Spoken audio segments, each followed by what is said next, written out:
Sabuwar jaruma a cikin masana'antar Kannywood, wato Ummi Rahab, ta bayyana abin da ya sa ta dawo fim a yanzu. Ba yanzu na yi niyyar dawowa fim ba, sai nan da wani lokaci.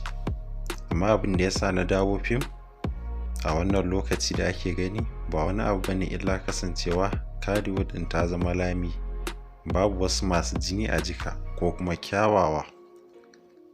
Domin akwai jaruman da ko producers suna son shirya fina-finai amma babu 'yan matan da za su sa.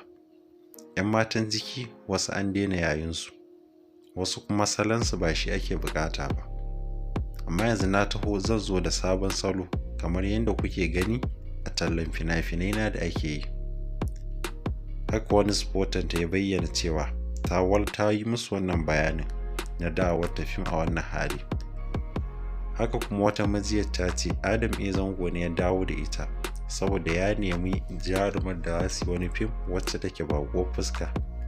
A lokacin da ya wannan sanarwar yana nema a Instagram, sai ya zama na malamai sun ta magana akan cewa hakan bai dace ba. To hakan ya sa ya dawo da ita fim, kasancewar dama can a baya ta taɓa yin fim.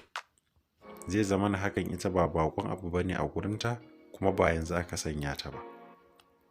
Tabbas dai ga alamu shigowar Ummi Rahab zai danne tauraruwar wasu jarumai mata ƙanana wayanda suke sa'anninta ko wayanda suka girme ta ɗan kaɗan.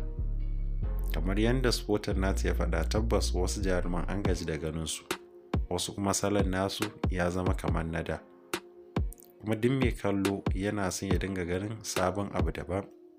Ku yi subscribing ɗin channel ɗinmu domin samun sababbin bidiyon mu idan mun ɗora, kuma ku danna ƙararrawar sanarwa.